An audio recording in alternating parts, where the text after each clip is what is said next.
सियासत की दुनिया की खबर की अगर बात की जाए तो तेलंगाना में चुनाव 30 नवंबर को होगा और 30 नवंबर को ही सबसे पहले एग्जिट पोल आप एबीपी न्यूज पर देख पाएंगे। तेलंगाना से पहले राजस्थान में 25 नवंबर को वोटिंग हो चुकी है। राजस्थान में हर कोई जीत का दावा कर रहा है और अब तो खबर यह भी है कि मामला फंसने की आशंका को देखते हुए राजनीतिक दलों ने जीतने की संभावना वाले निर्दलीय नेताओं से संपर्क करना शुरू भी कर दिया है। राजस्थान के सियासी रण में चुनाव के बाद कैसे हो रहे हैं जीत के दावे और कौन नेता कैसे कर रहा है काउंटिंग का इंतजार, आप देखिए एबीपी न्यूज के राजस्थान ब्यूरो चीफ मनीष शर्मा की यह खास रिपोर्ट। वोटिंग के बाद बीजेपी की वसुंधरा राजे भगवान की शरण में जाकर जीत का आशीर्वाद मांग रही हैं और कांग्रेस के नेता सीएम अशोक गहलोत, सचिन पायलट तेलंगाना के चुनाव में पसीना बहा रहे हैं।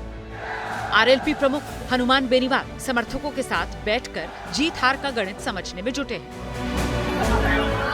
चुनाव बाद राजस्थान के दिग्गजों की ये तस्वीर है। पूर्व सीएम वसुंधरा राजे ने वोटिंग के बाद त्रिपुरा सुंदरी मंदिर में पूजा की। बांसवाड़ा की त्रिपुरा सुंदरी देवी सत्ता की देवी मानी जाती है। राजस्थान में 25 नवंबर को वोटिंग हुई और अब सबको इंतजार 3 दिसंबर का है, लेकिन नतीजों से पहले दावों का दौर जारी है।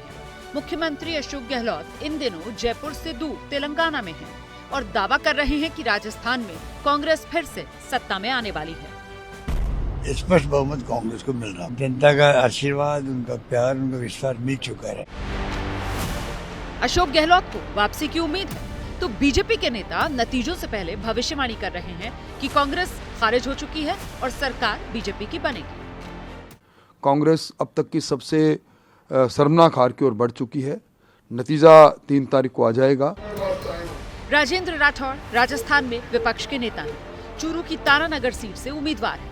राजेंद्र राठौड़ ये कहकर भी ठंड के मौसम में सियासी तापमान बढ़ा रहे हैं कि समान विचारधारा वाला जीत कर आता है और समर्थन करता है तो स्वागत है।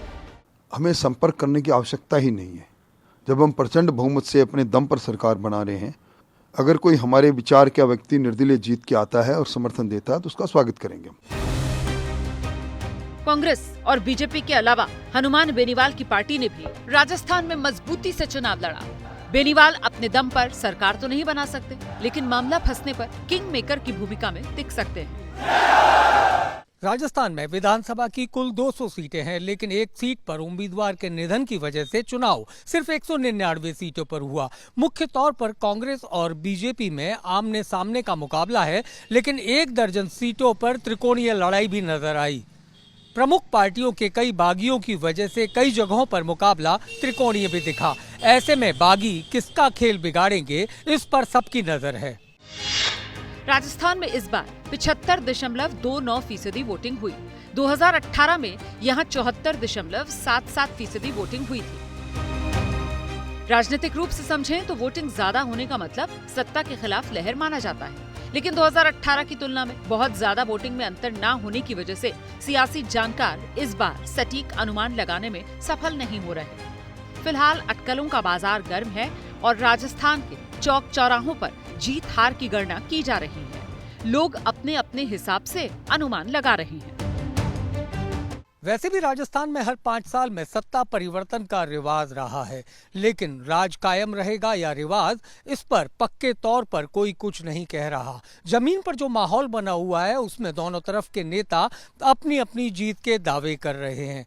3 दिसंबर को नतीजों से ही तस्वीर साफ होगी। तब तक दावों का दौर यूं ही चलता रहेगा।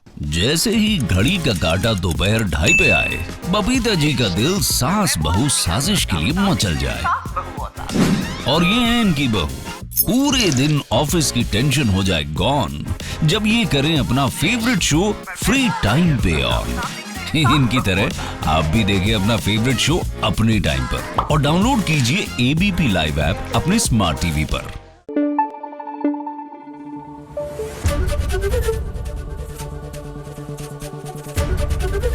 एबीपी न्यूज आपको रखे आगे।